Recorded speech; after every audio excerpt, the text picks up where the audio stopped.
Howdy, my name's Randy Lund. I'm here with you to discuss our educational philosophy, and this is for ALEC 615. And so we're going to get started here. Mine may be less traditional, more traditional. We'll see how everybody's looks like when we get to compare each of them. I want to start with something that I heard very early on in my teaching career, and that is every kid every day. And I have kind of stolen this as my vision statement for my educational philosophy.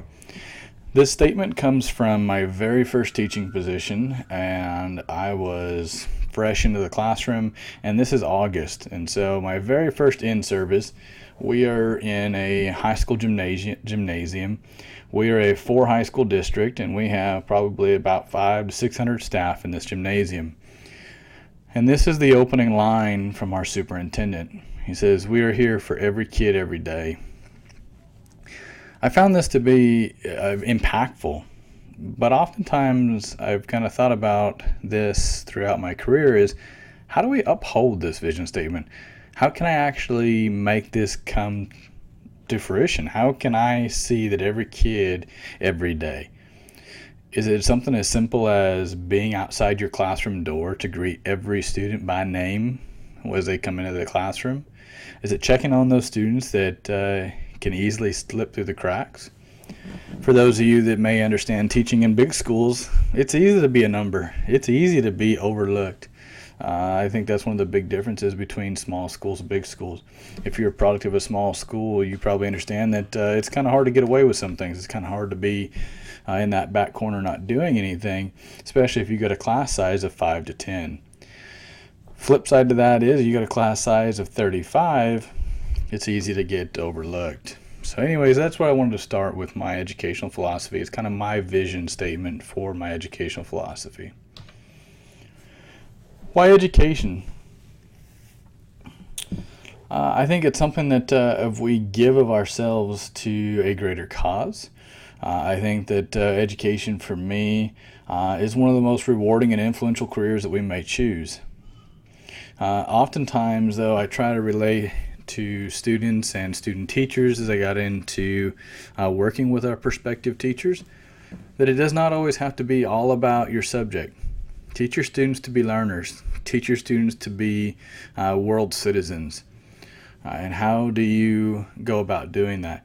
I think that through agricultural education, school-based agricultural education, we have a lot of opportunities that others may not, and we need to seize those. It may be something as simple as teaching students how to properly leave a tip when you're out at a restaurant, when you're traveling with your students. But one of the other things about me that I've really tried to rely on, and hopefully you might see that in some of the work that we've done here with this course, is that it's pragmatic instruction. It's relevant, it's practical, and it's engaging. That may stem from my time in the ag mechanics lab, that if we're going to be talking about welding, we're going to weld. And I want them welding with the most relevant equipment and the most relevant projects, practical applications. But that can also go into many other aspects of teaching and education. There's no doubt that mathematics and English and history all have very relevant aspects to them, and as teachers we need to bring those out. We need to make the instruction come alive for our students and help them see the direct connection to our everyday lives and how these things impact us. I have a few objectives that I have always had for myself with my teaching and my educational philosophies. And one of them is that I want to foster student curiosity. I think that student curiosity leads to guiding students to critical thinking. We have a lot of folks today that may not have those critical thinking skills that we need. We need problem solvers. We need folks that can look at something and take a different approach to it to solve that problem. I think that any teaching aspect of it, for me, it's scaffolding. I had a really eye-opening experience, I think about 2 years into teaching, when something that I took for granted was really kind of brought to my attention and hit me upside the head. And that was, I was teaching students something in the shop, and I forget what I was actually supposed to be teaching. But I noticed the students were struggling. They could not figure out how to put a drill bit into the drill. So they weren't able to chuck the drill into the drill, or the drill bit into the drill, which led them to be unsuccessful in the other project. I had skipped over a step completely that I took for granted. I was fortunate enough to grow up with a father and grandfather that allowed me to look over their shoulder and learn those skills. Not all of my students had that same opportunity.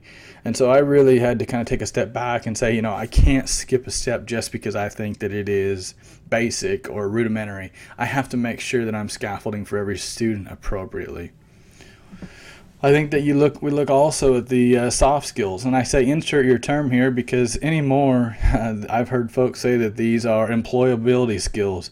We've often heard them about soft skills: how to publicly speak, how to interview, how to shake hands, how to make eye contact, how to be responsible, manage a schedule.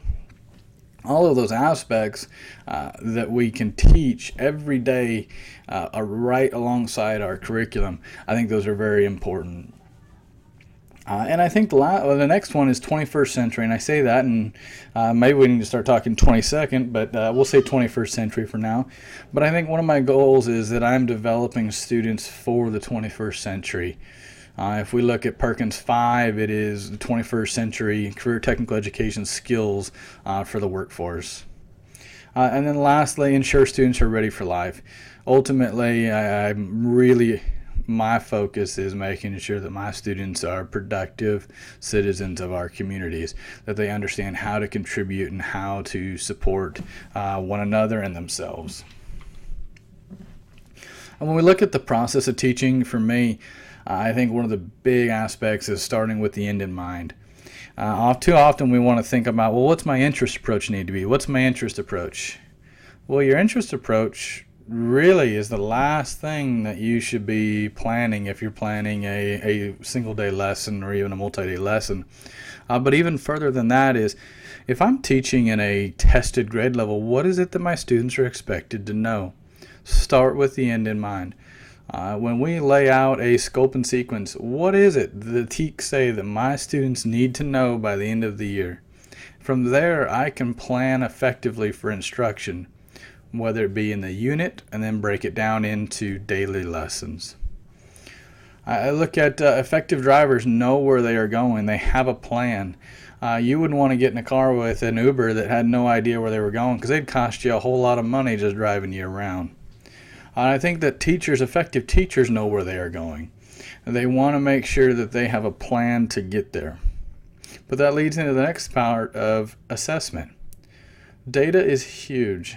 And I think that ag teachers, if we look at ag education as a whole, may get off a little bit easy from this standpoint. When we look at many other aspects of education, they are being data driven for the fact of assessment and statewide assessment. I think that we as ag teachers also need to continue to look at data from our assessments wisely. How do we develop instruction based on our students' areas of need, weakness, and strength? And I think that the last part of is we can always get better. I look now at where I'm at, and I've been out of the classroom for a few years, and there are a lot of days that I think, man, I wish I could go back. I could do so much better if I could go back and share with my students what I know now. A couple of strategies here, and actually tying back to some different philosophers. I want to talk about starting with the basics, and I say Maslow because I really do believe that we have to look at the basic student needs. Maslow's hierarchy needs says that if a student doesn't have those basic things such as food, shelter at home, those types of things, we could never get to those higher order self-actualization if we look at the top of that. And so we really have to think about where our students are coming from. Differentiation, I think, how do we reach our students in different ways? Just because we have a way that we prefer or is natural for us to teach, we need to be attentive to the different ways that we can reach our students. For me, social cognitive learning theory from Bandura is huge. Behavior, environment, how do those all go together? I think that's huge. And then the last part is experiential learning with Kolb. So how do our experiences shape us? How does that make us into who we are? And how do we provide those experiences for our students to learn? And so I think as we leave with that, the last thing I would say is that be careful with our experiences. We all have biases that we should be cautious with. As we look at our experiences that make up who we are, we should be aware of that. And then why teach? We may never know the true impact we have on young people. I have many stories that I could share with this, but I'm running out of time here in this short presentation. The one thing I will say is continue trying. It is impossible to know when that spark may ignite. This is my biggest gripe when people say that they're against affiliation. We never know when that student's going to turn on, and if we're going to hold them back from becoming involved and seeing where they're at because of a set of dues, I think that's the wrong outlook. And then once again, be aware of our biases. We are a product of our experiences. Our emotional intelligence is a powerful tool, and we should make use of that. I appreciate you listening here to my educational philosophy, and have a good afternoon.